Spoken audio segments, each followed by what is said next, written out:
All right, talk. All right, we're going to be talking about the Belgian Open G2. We've got a list of bullet points here. We want to impress on you guys and enjoy the scenery. I'm here with beautiful Stephanie Jones. Happy Saturday. Happy Saturday. And, it is. And the day after St. Patrick's Day. St. Patrick's Day. Not wearing the green today, but No? cheers anyway. Yep, cheers. Cheers, love. Cheers, Davina. Let's go find that gold on the rainbow. Into the rainbow. We'll tell some limericks. All right, so let me go check the sound. And we're live. Kookalooka kookakoo. That's the Great White North. Kookalooka kookakoo. Oh, God. Cheers. Cheers. Happy day after St. Patrick's Day, my love. Thank you, Steph. Don Lewis and Stephanie Jones talking about the Belgian Open. I got a Belgian wheat here. Look at that. Belgian white. It's delicious shock top. Okay, honey. Thank you. All right. He loves his beer. Loves his beer. Okay, so we're going to talk about the Belgian Open. And I'm going to ask Don some questions so it just works better that way. First of all, everyone's wondering about the view. Where are we? Oh, we're at the Swiss Alps. Yeah, the Swiss Alps. The Swiss Alps. See them? The Swiss Alps. We have a replica in Northeast Nevada. It's just a green screen. Don't worry about it. But nobody come here because we're full. We don't want anybody else here. We're away from everybody. We're in the middle of nowhere, except that we got the Elon Musk Starlink satellite. Starlink. Yep. So we got great internet service, and we're on a mountain. We got a lake over there. We got Humboldt Mountains over there. Ruby Mountains over there. I guess I shouldn't be saying that if we want to. Too late now. Got it. All right. Anyway. So anyway, the snow is melting. Thank God. We need some sunshine. So anyway, we're going to talk about the Belgian Open. We had 7 feet of snow. We're not talking about. I'm done with snow. Okay. All right. We're done. Okay. So, Belgian Open. We got up at 6 this morning.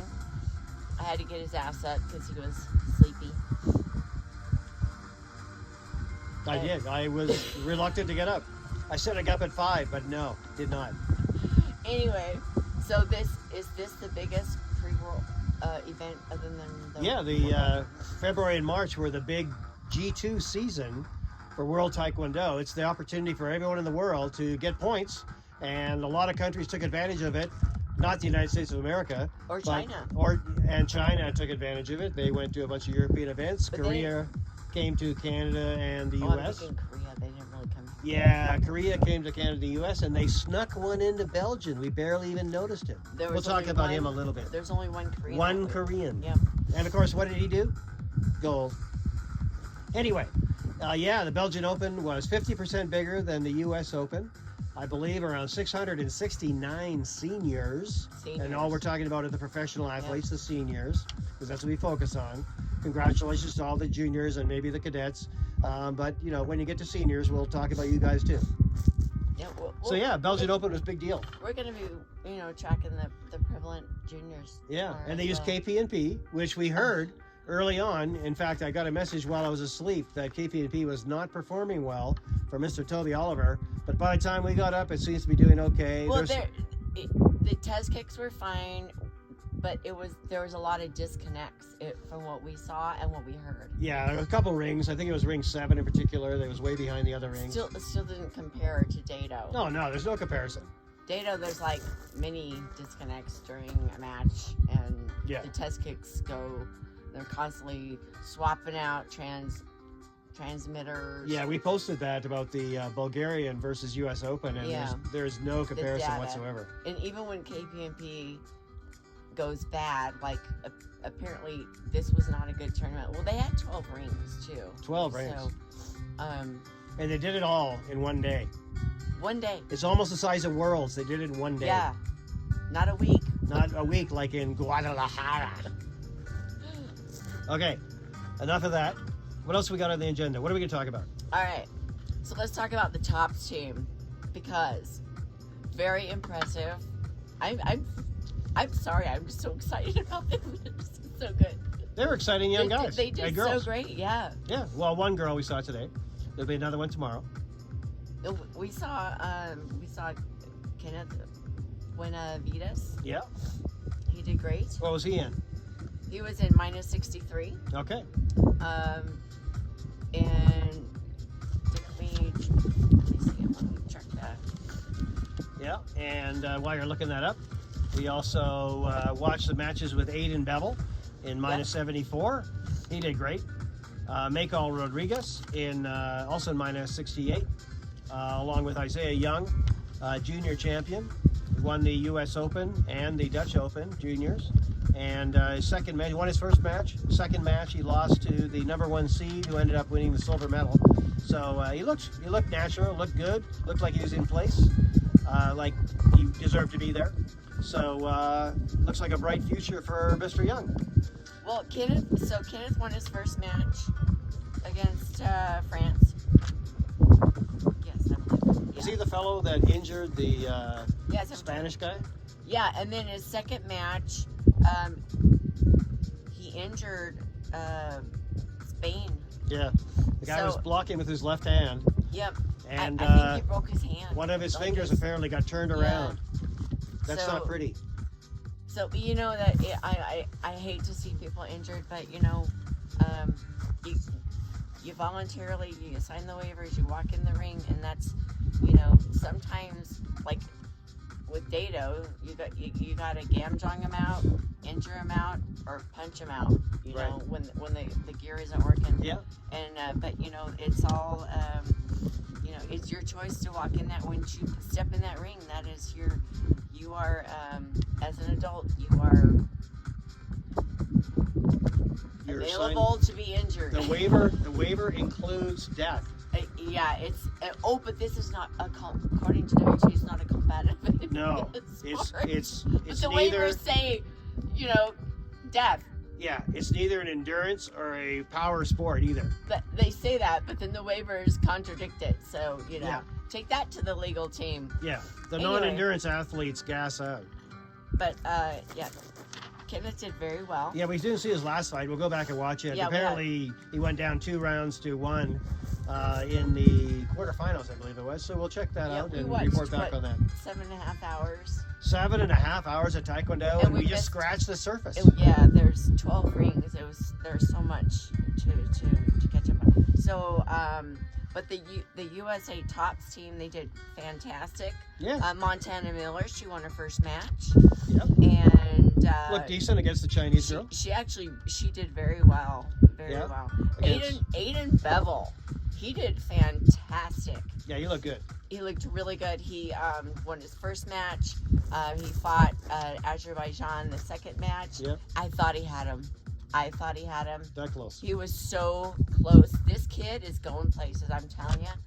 He is he lost the second round, and then I thought he had it in the Wasn't third it round. like 5-4 in the last round or something? 5-4. Yeah. We heard it from a couple, you know, good sources.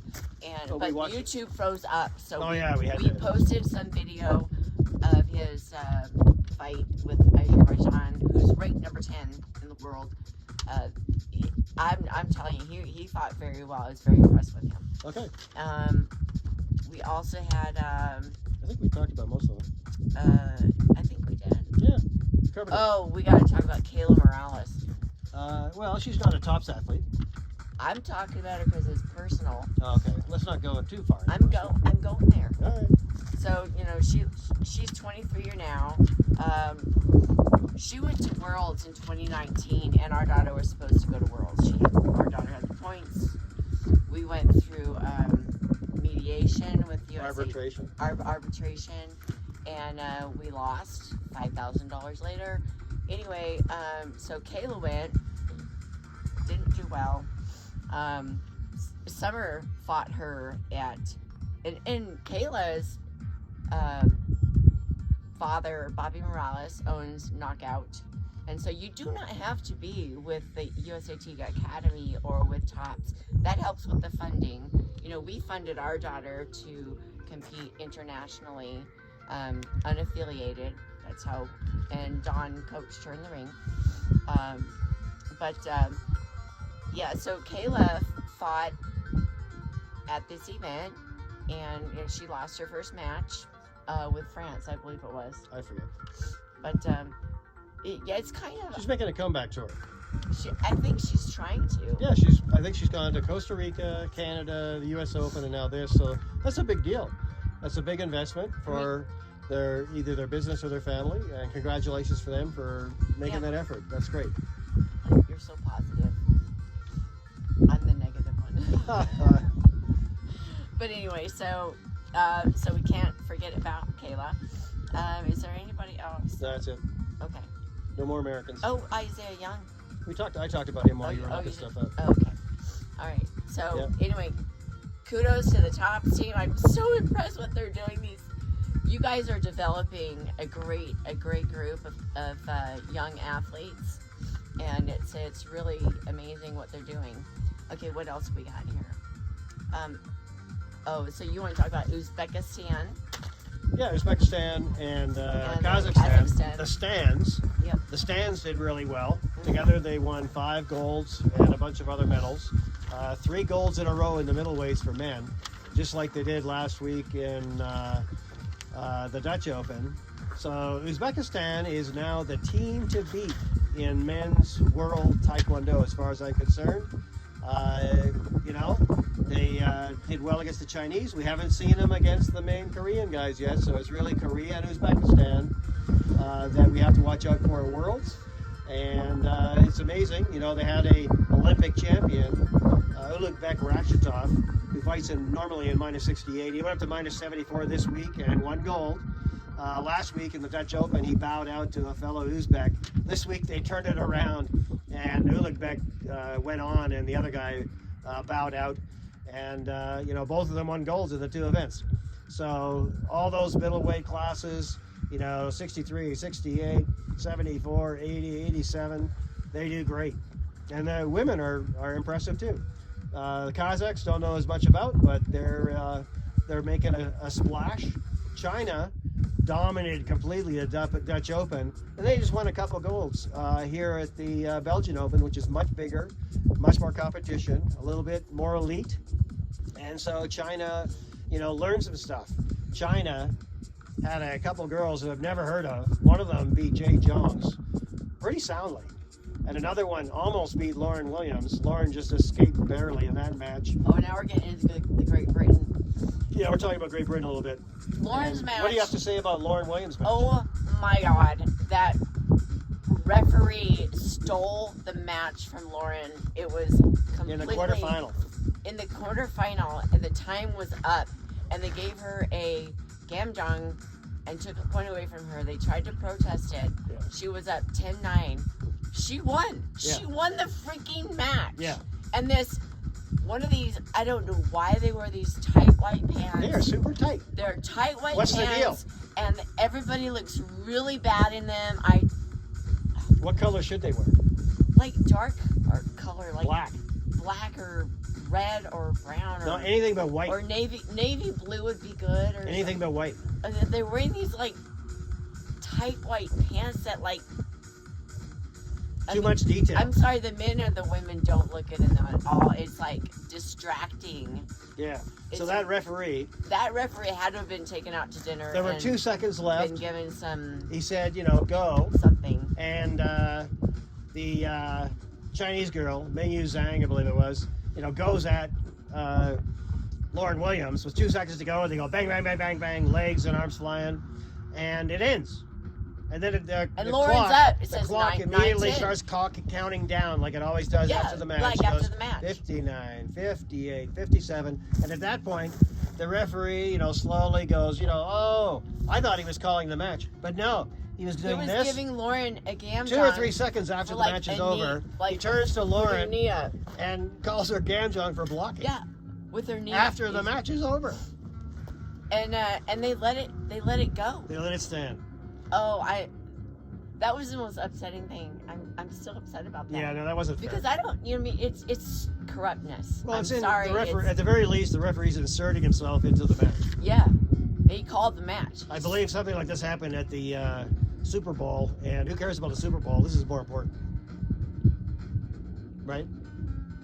Which the There's a referee, the last Super Bowl. a bad referee call at the We Super didn't Bowl. even- We didn't even watch it, but there's I read afterwards because all You're the anybody sports talked guy. about, bad referee call on it was again holding or Yeah. something.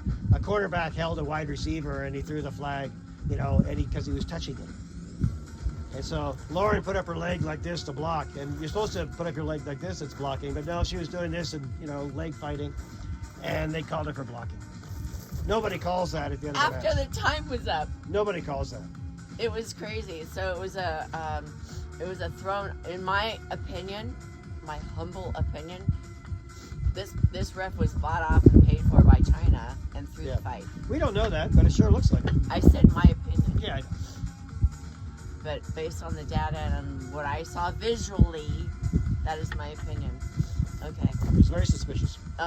We already talked about the refs in tight pants. Yes, we did. Yeah, dude, just throw them out. Throw them out. And then some of them are like yellow colored pants because Well, they're so old and they're like. Well, yeah, and they look really proud of them. I don't know, why are they wearing white? And why are they so tight And they're so tight. It's like and short? it's kind of vulgar on some of the people. I have to is. say, Yeah. it's really. You can't understate it. It's like you can't unsee it. Once you see it, it's like We don't need that. I don't want to watch the refs in their tight white pants. I want to watch the fight and not these. Anyway, I gotta edit myself. what else? there. What else we Okay, got? we on got there? one more. Punches and more. Wow. So I'm a Kwon girl. I Yes. love the Kwon. The Show me the Kwon. Kwon. And there's way more Kwon going on. And the one good thing I have to say, the only one good thing I have to say about Dado is that at least they're trying to promote the Kwon, the punching. Well, sort of. Well, they're focusing on it. Yeah. At least there's focus. So we saw a lot of punches awarded today, a lot of in a punches. lot of different I'm divisions. seeing like 30 to 50%. We're trying It was to count. we didn't do our we didn't data do collection. we We're could just only- watching as fans yeah. today. We might do some data collection, but we may not We because could only do that with like the videos. yeah, like, we have to what do we that do. afterwards, and it takes several Pause days it, to do. yeah. So we didn't do that today. So there were a lot of matches. One of the matches, in fact, Aiden Bevel's match against the Azerbaijani guy. The Azerbaijani guy got 4 punches right out of the gate in round 1. Yeah, 4 and out of 4. 2 or 3 of them were awful. But Aiden actually won that round. sucked. Aiden came back to win that round. Yeah, I even said, I'm like, this is punch bias. Yeah. Like, this is And we such punch heard bias. from some, fellow knowledgeable people that, people thought a lot of soft punches were being given. And there were, but there were a lot of good punches Yeah, given they were too. like, so they're like, Yeah, and they're giving punches like that. yeah. At least they're giving punches. Well, At least they're also giving punches way off target. Yeah, Up on the shoulder, yeah. down on the hip, and they're awarding those punches. So a little bit punch crazy, but in general, Yeah. okay with it. I like the punching. At least they're trying. So I like that. I didn't see a match lost because of a really bad punch given to the other person. No, we saw matches lost because of referee gamjongs. Yeah, and you know what I didn't put on the list? What? Thailand won a gold medal in women's events, women's division, but it was not in 49. Panapak did not win a gold. Panapak lost. She lost to the Turkey. Turkey. Didn't sell. Merv didn't sell. Good for her. Like Panapak, she didn't ask to rest her foot on her head enough. No. She was Usually like she just like a little bit too sleepy. Can I put my foot on your head, please? Yeah. And she just goes. So Okay. Dinsel beat Guo from China in the quarters. Good for her. That was a tough match. She won a decision in the third round. Also won by 3 rounds against Panapak. Again, good for her.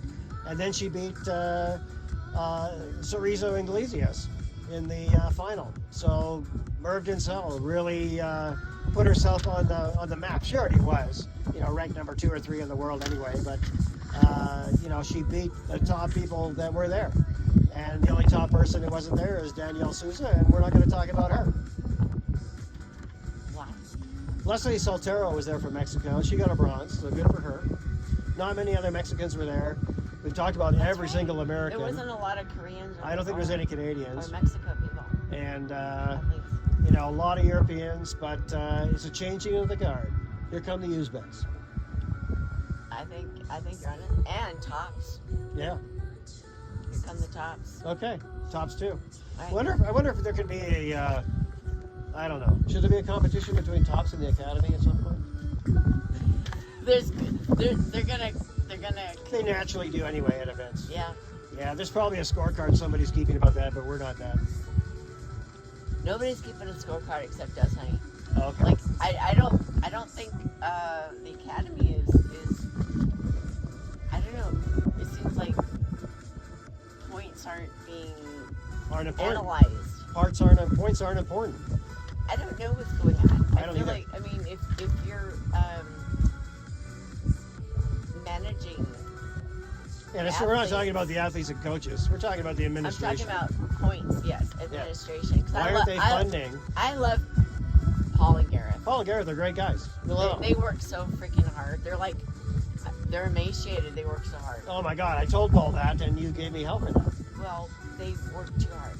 Well, yeah, they work very hard. They talk a lot in the ring, and man, you see them in those practice videos, and they're working as hard as the athletes. Good for them. They need they have no fat. Anyway, but the administration needs to send our athletes around the world to earn more points. Yeah. CJ got sent to the European President's Cup, and that's the only person that ever went anywhere. Come on, didn't even go to Canada. There was easy picking for points there. Canada, Vancouver, used to live there. Grew up there. From North Carolina. Yeah. So anyway, yeah, they're living in North Carolina. Wow, don't get me started. So, and now they're going, the academy team and all the U.S. athletes that qualified for the Pan Am qualifier are going to Rio de Janeiro for the qualifier and the little Pan Am Series G1 afterwards. So that seems to be the big event. Got a little G1 to go to. Yay. You know, you think about the U.S. and there's basically like 3 funded teams. Yeah, there are. Like, Who's the third one? So WCAP. WCAP. The Army team. The pro team. Yeah. Yeah, Kafani wasn't here either. Of course, he's been busy. He did go to Canada. He did go to Canada. Yeah. And then you've got now the new Tops team. Yeah. And some of them went to Canada too. They've been the busiest of all. I have to say, I'm really impressed with the Tops. AAU must be putting an investment in there. They got a whole team they took to Europe for a couple of whatever weeks. they're doing, keep doing it. They took some to Costa Rica as well, and some went to Canada on their own ticket. They're analyzing the points and they're working the system, and I don't know what's going on with the academy, the USAT academy, but I mean they're doing great. Nobody too. does. It's secret. Well, I don't know. You know, if you had an Olympic champion in any other sport that had surgery and was out of action for several months, you'd probably actually make a press release, saying that so that everybody's concerns could be alleviated. But no, it's a secret. It's up to the athlete to finally say something. And we wish Anna Zolitek the best to recover. Do it smart. Do it right. Don't rush back if you don't have to. And you don't have to. So get better. There's always 2028 if 2024 doesn't work out. All right, so what do we got? What's next? What's coming up next? Next, we've got a gap. We've got a gap. Yeah. We got the Pan Am stuff that I just mentioned coming up. Yeah. We got the Pan Am qualifier, which is a weird thing where the top 12 people, they have to go to it. 11, yeah, you have to go. And there's like, in some of the brackets, the most is like 17 people. Some of them it's 12, and 12 qualify. So you basically, if you win your first match, you've qualified. And so you've qualified for the country. This is a quota system. And so the athlete that wins should go to the Pan Am Games, but we'll see. There might be some monkey business. We'll find out. Because neither Michaela or Anna, and Anna, of course, is out of action, but Michaela Greenwood is not going. She's going to the Pan Am Series event afterwards, but she's not going to qualify. So I'll be curious if USAT decides to swap somebody else, so Michaela go to Pan Am Games too and get some points. But that's not supposed to happen. We'll see. Okay. That's next. All right. Anything else to add before we go get warm? Let's get warm. I love this place, and I love Taekwondo. Love you too, honey. Yeah, we love Taekwondo. All right. That was pretty out there.